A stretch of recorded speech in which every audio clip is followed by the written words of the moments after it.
Wika. Apat na letra, ngunit buong mundo ang humahalaga.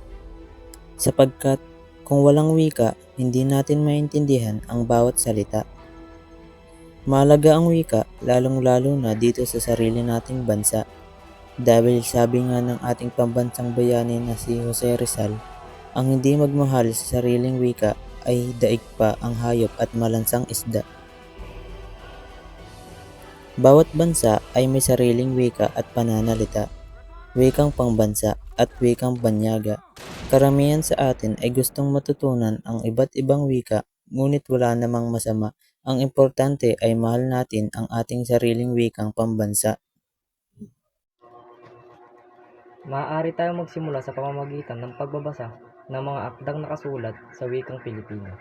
Ang mga nobela, tula at iba pang literatura na isinulat ng mga Pilipinong manunulat ay naglalaman ng mga kwento, kultura at tradisyon na naglalarawan ng ating pagka-Pilipino. Sa pamamagitan ng pagbasa, hindi lamang natin pinapahalagahan ang wika, kundi pati na rin ang ating pagkakilala bilang isang lahi. Nagaling gamit ang wikang Pilipino sa ating pang-araw-araw na usapan. Simple pakipag-usap sa pamilya o kaibigan o kahit sa mga estranghero ay papayag natin ang ating pagmamalaki sa ating wika. Sa ganitong paraan, mas nagiging buhay ang wikang Pilipino at nagiging bahagi ito ng ating kultura at pagkatao. Maaari tayo lumahok sa mga lokal na aktibidad at programa na nagtatagal ng wikang Pilipino. Ang mga seminar, workshop at paligsahan sa pagsulat at pagsasalita sa Pilipino ay mahusay na paraan upang mapalawak ang ating kaalaman at kasanayan sa wika. Ang paglawak dito ay hindi lamang nakatulong sa ating personal na pag-unlad, kundi nag-aambag din sa pag-usbong ng pagmamalaki sa ating wika. Mahalaga rin ang paggamit ng teknolohiya upang mapalaganap ang wikang Pilipino sa pamamagitan ng social media blogs at iba pang online platforms. Maaari nating ipahayag ang ating saloobin at kaisipan sa wikang Pilipino. Ang paglikha ng mga nilalaman na nakasulat sa Pilipino ay isang paraan upang maabot ang mas malawak na audience at maipakita ang kagandahan ng ating wika. Ang pagtuturo ng wikang Pilipino sa mga kabataan ay isang mahalagang hakbang. Ang pagpapasa ng kaalaman at pagmamahal sa wika sa susunod na henerasyon ay nakakatulong sa pagpapanatili nito. Sa pamamagitan ng mga programang pang-edukasyon at mga aktibidad sa paaralan, maipapasa natin ang diwa ng wikang Pilipino at ang yaman ng ating kultura.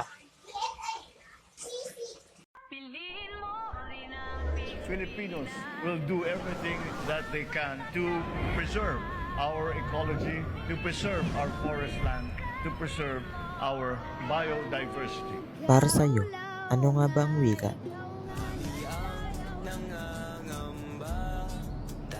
Para sa akin, ang wika ay isang napakahalagang bahagi ng ating pagkatao at kultura.